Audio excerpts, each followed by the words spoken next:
Bon, on va faire un peu spécial ce midi, parce qu'on parle tout le temps des grandes caisses d'investissement, Homer, Teachers, la Caisse de dépôt, puis on regarde ça un peu comme modèle aussi d'investissement.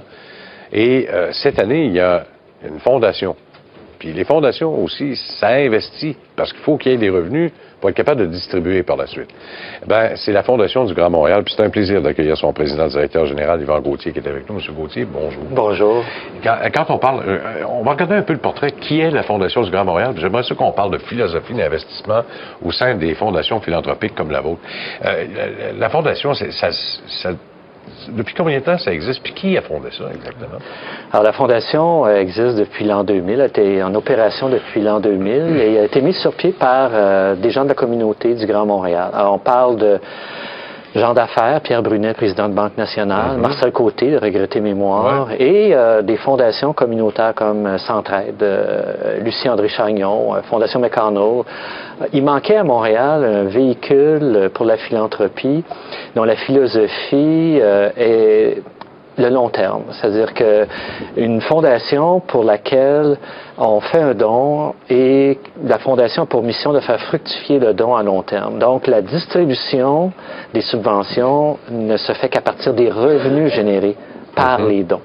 Donc, on parle d'une fondation qui a un principe d'accumuler des actifs et d'année en année d'accroître sa distribution, mais de faire un leg d'actifs de génération en génération pour que l'impact de la Fondation soit toujours plus important sur la communauté. Quelle place vous occupez dans le monde philanthropique montréalais? Parce qu'habituellement, on est habitué, les anglophones, ils ont quand même pas une longueur d'avance sur nous, là. Puis là, on a l'impression que ça débute. Je pense à Jean Coutu, par exemple, qui a sa propre fondation. Je pense au Chagnon, vous nous en avez parlé, qui avait sa propre fondation également pour les jeunes. La vôtre, maintenant. Là, il y en a de plus en plus. Quelle place vous occupez là-dedans? Bien, en tout cas, vous avez tout à fait raison de dire que nous, c'est plus récent au Québec, une question de culture. Bon, on pourra en discuter longtemps. Notre fondation a été créée en l'an 2000. Moi, l'automne dernier, je suis allé à Cleveland au 100e anniversaire de la fondation de Cleveland. Alors, on parle de fondations. Les fondations communautaires, leur principe, c'est une fondation territoriale. Donc, ici, Fondation du Grand Montréal, c'est le Grand Montréal. Montréal, Rive-Nord, Rive-Sud. Et la Fondation accueille toutes les causes. Donc, ce n'est pas une fondation dédiée à une cause, c'est une fondation dédiée aux causes que les donateurs veulent contribuer. C'est leur choix. Santé, environnement, éducation, culture, toutes les causes, on les accueille dans notre fondation. Dans le fond, nous, ce qu'on essaie de convaincre des donateurs que c'est pas toujours nécessaire de créer leur fondation privée. On a une infrastructure collective qu'on sait constituer, qui offre des services de placement, de distribution d'argent, de comptabilité, qu'on met au service des mécènes et on gère l'argent des actifs et eux peuvent décider des orientations, des subventions qu'ils veulent donner aux organismes. Multidisciplinaire? Tout à fait. Ah oui? Tout à fait. On est une fondation ouverte à l'ensemble des causes de la société. Alors, c'est ce qui fait la particularité de la Fondation du Grand Montréal. C'est pour ça qu'il n'y en a qu'une à Montréal. Alors, il y a 191 fondations communautaires à travers le Canada, basées sur notre modèle. Il y en a 8 au Québec actuellement. Mais toutes créées à partir des années 2000. Qui sont vos donateurs exactement? Est-ce que c'est des dons particuliers ou des dons qui sont faits comme legs testamentaires ou autrement? Alors, les dons viennent d'individus. Premièrement, d'individus qui veulent redistribuer une partie de leur richesse, redonner à la communauté ce dont ils ont reçu dans le cours de leur vie. Alors, par un don immédiat ou un don planifié, toutes les formules sont possibles dans la philanthropie. Ça vient de dons d'entreprises, des entreprises qui viennent créer leur fondation chez nous. Montrosco Bolton, Ardennes ont des fonds chez nous. Et des organismes sans but lucratif qui veulent se constituer des fonds pour assurer leur pérennité dans l'avenir. 175 millions d'actifs sous gestion. Vous avez distribué quand même pas loin de 4 millions l'année passée. Puis je remarque encore une fois, comme bien les fondations, c'est la santé qui retient l'attention. Hein? C'est un peu normal aussi, là. Ben, la santé, c'est la vie, c'est la base de la vie. Alors, c'est évident que tout un chacun. On a un souci, surtout quand on a un proche qui a eu des problèmes de santé. Alors, les gens font des dons pour que la science évolue davantage, pour qu'il y ait de meilleurs traitements. Même si c'est une responsabilité de l'État, on sait bien que l'ensemble des besoins dépasse de beaucoup les budgets de l'État. Alors, oui, c'est près de 50% des dons sont faits à des causes de santé, mais aussi à des causes d'éducation, culture, environnement. Et, même le développement social. Le développement social, l'itinérance, la sécurité alimentaire, la persévérance scolaire. Alors, c'est des domaines où les gens sont de plus en plus sensibilisés. Les gens, quand ils donnent, ils veulent être certains que c'est bien administré. Votre administration, vous faites ça comment exactement? Parce que là, vous gérez ça comme une fiducie, de toute façon. Hein? Une fondation, c'est comme une fiducie.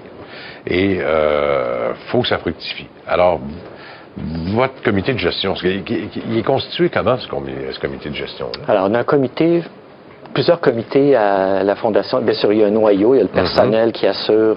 On est 8 personnes, on n'est pas 38, là, on est 8 personnes, une petite équipe. On ne coûte pas cher. Et on a des comités spécialisés d'experts. Donc, on a un comité de placement, par exemple. Et sur ce comité de placement, on a M. Renan Lescure, qui est vice-président investissement de la Caisse de dépôt, des placements de la Caisse.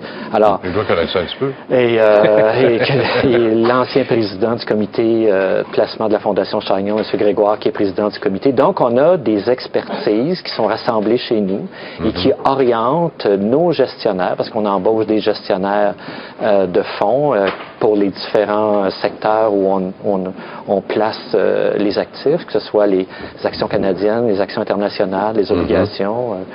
Alors, on a un comité de distribution aussi qui reçoit les projets d'organismes, parce qu'à chaque année, on a un concours où on demande aux organismes de nous faire parvenir des projets, et on a un comité qui fait la sélection des meilleurs projets dans l'ensemble des secteurs, et ça, pour nous, c'est cette notion-là d'avoir un impact sur les enjeux du Grand Montréal, les problèmes, faire évoluer les secteurs, c'est très important aussi pour attirer les donateurs, parce que eux sont soucieux aussi de l'impact que la Fondation a dans la communauté. Est-ce que notre distribution correspond à des vrais besoins de la communauté et est-ce que ça a un impact? Donc, il y a une équipe aussi qui travaille sur ce volet-là de distribution, tout comme ce volet-là de placement. La distribution, ça équivaut à combien en termes de pourcentage de vos recettes annuelles? Quand on parle de 4 millions, est-ce que vous en gardez... parce qu'on le sait, ça coûte cher d'avoir des bons administrateurs, d'avoir des bons investisseurs. On le voit dans tous les rapports annuels que j'ai pu vérifier jusqu'à maintenant. Certains ont de très bons salaires, puis il faut attirer ces gens-là aussi si on va être capable de faire aussi un bon fonds de roulement avec ça. Vous arrivez à investir combien en termes de pourcentage dans vos dons? Bien, écoutez, on a l'Agence de revenus du Canada oblige toutes les fondations à distribuer au minimum 3,5 % des revenus générés à chaque année. Okay. Et notre politique, c'est celle-là, c'est 3,5 %. La philosophie de la Fondation du Grand Montréal, c'est le long terme. Alors, même si on a des revenus de 10 %, on maintient notre distribution à 3,5 % pour capitaliser nos actifs davantage. Et c'est ce qui fait que, année après année, nos actifs s'accroissent non seulement par les dons, mais aussi par les revenus générés par nos placements. Vous avez eu quand même une bonne année 2013, parce que j'ai regardé le dernier rapport financier, c'est 13,3 %, 14,4 % de rendement. C'est quand même bon. Votre politique d'investissement, c'est quoi exactement? Bien, c'est une politique qui vise des rendements à chaque année, mais qui préserve aussi, qui est une politique de sécurité d'investissement à long terme. Alors, oui, l'an passé, ça a été, je vous dirais, exceptionnel. Comme rendement, on était très contents de voir les actifs fructifier, évidemment avec l'expertise de nos comités. Mais la politique d'investissement, c'en est une classique, je vous dirais 60 %, 40 %, 60 % des titres, fait 40 % d'actions.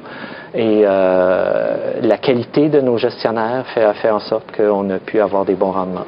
M. Gauthier, merci beaucoup. Vous pouvez aller sur le site internet fgmtl.org si vous voulez faire des dons. Merci encore une fois. C'est moi qui vous remercie.